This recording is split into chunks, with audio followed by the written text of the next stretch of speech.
قربتان طاعتان إلى الله تعالى.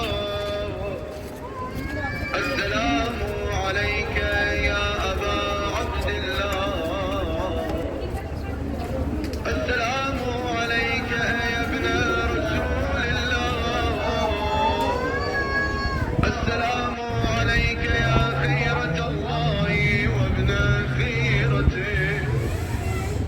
السلام عليك يا ابن أمير المؤمنين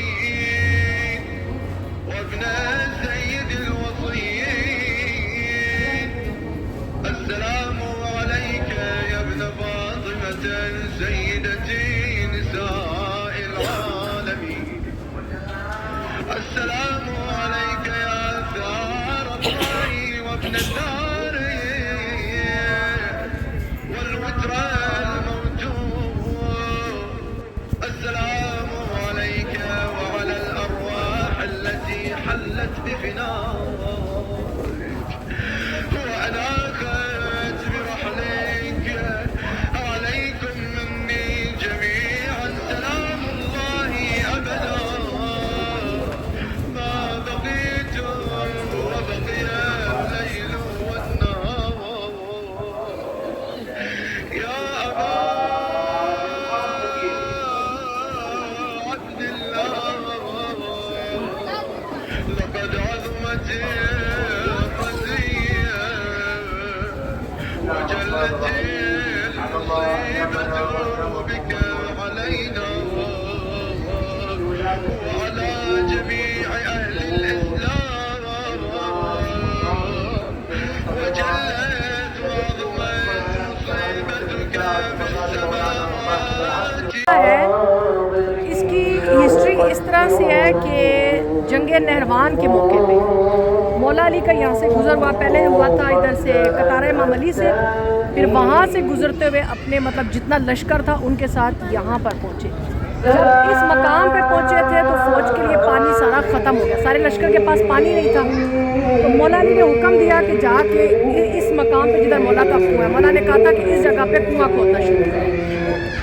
جب انہوں نے کھودنا شروع کیا تو اس کے نیچے بہت بڑی کالے رنگ کی اتنی بڑی چٹان تھی کہ مطلب اس نہ وہ کھودا جا سکتا تھا نہ وہ اپنی جگہ سے ہل رہی تھی. پہلے مولا علی کے بیٹے حضرت عبداللہ آئے، پھر حضرت اون آئے، کیونکہ ہر جنگ میں مولا علی کے گرد جو ہے ان کے بیٹوں کا جو ہے وہ حصار ہوتا تھا، اور جو کمانڈ ہوتی تھی، جو سپہ سالار ہوتے تھے ان کے، وہ صرف اور صرف حضرت مالک اشتر تھے، کیونکہ ان کو مولا علی کا دایاں بازو کہا جاتا تھا. تو وہی ہوا کہ پھر حضرت مالک اشتر مولا علی کے پاس آئے. انہوں نے کہا کہ یا علی اتنی بڑی چٹان ہے کہ مطلب وہ جو کنواں ہے وہ کھودا نہیں جاتا. مولا کائنات جو ہے اس جگہ پہ آئے، انہوں نے ایک چٹان کی زبان میں یعنی پتھر کی زبان میں پتھر سے کوئی گفتگو کی. چٹان نے اپنی جگہ سے سرکنا شروع کر دیا تو مولا نے اپنا دایاں بازو جو ہے اندر کیا، دائیں ہاتھ سے چٹان کو اوپر کرنا شروع کیا. جب مولا نے پتھر کی زبان میں بات کی تو اب یا تو مولا کا جو ہاتھ ہے اس کا وزن زیادہ ہو گیا تھا، یا چٹان جو اس کا حجم کم ہو گیا تھا. پھر مولا نے اس پتھر کو اس طرح سے اٹھا لیا تھا اپنے ہاتھوں پہ جیسے پھول ہوتا ہے، چٹان کو سائڈ پہ رکھ دیا. اب یہ کہ ٹھنڈا پانی اس میں سے نکلنا شروع ہو گیا. سارے لوگ جو تھے وہ انہوں نے پانی پورے لشکر نے پیا. اب دور سے ایک راہب تھا، عیسائی راہب جو تھا، وہ سارا منظر یہ دیکھ رہا تھا. وہ سارا منظر دیکھ رہا تو وہ مولا کائنات کے پاس آیا. اس نے آگے مولا سے پوچھا، اس نے کہا کہ آپ کوئی نبی ہیں یا کوئی وصی ہیں؟ مولا نے مسکرایا، اس نے کہا 300 نبی یہاں سے گزر کے گئے، 299 وصی یہاں سے گزر کے گئے، لیکن کوئی اس جگہ سے اس چٹان کو نہیں لا سکا. تو ہماری کتابوں میں لکھا تھا کہ جو آخری نبی ہوگا اس کا وصی یہاں پہ آئے گا اور وہ اس چٹان کو یہاں سے لائے گا. یعنی سینہ در سینہ یہ چیز ہمارے میں چلتی آ رہی ہے. تو مولا نے کہا کہ میں آخری نبی کا وصی ہوں، علی مرتضیٰ ہوں. وہ فوراً اس نے کہا کہ میں آپ کے ہاتھ پہ ایمان بھی لا رہا ہوں، ولایت کا بھی اقرار کر رہا ہوں. تو مولا نے اس کا جو اقرار تھا وہ قبول کیا. اس وقت مولا نے کہا کہ اے راہب تمہارا نام براسا ہے، تو چونکہ تم میرے بھی ایمان لے کے آئے ہو تو یہ مطلب یہ جو جگہ ہے، یہ مسجد بعد میں بنی تھی، یہ جگہ میں تمہارے نام کرتا ہوں.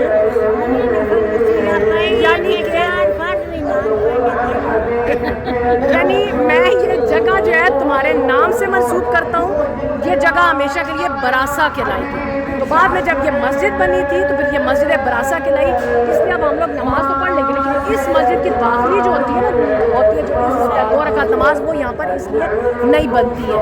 تو اس کے بعد اب آپ لوگ اپنی مغرب اور عشاء کی نماز یہاں پر ادا کر لیں، اور اس کے بعد یہ جا کے یہاں سے جو مولا کے ہاتھ کا کنواں ہے وہاں سے پانی بھی پئیں، وہاں پر جا کے جو ہے وہ مولا کے اس لیے پھر پانی لیں اور نماز مغرب عشاء کی ادا کر سکتے ہیں. باقی 2 رکعت نماز تو وہ جو ہے وہ یہاں پر نہیں. یہ مسجد ہے اس کی.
نہیں ادھر نہیں ہے، ایسی وہی ہے یہ بس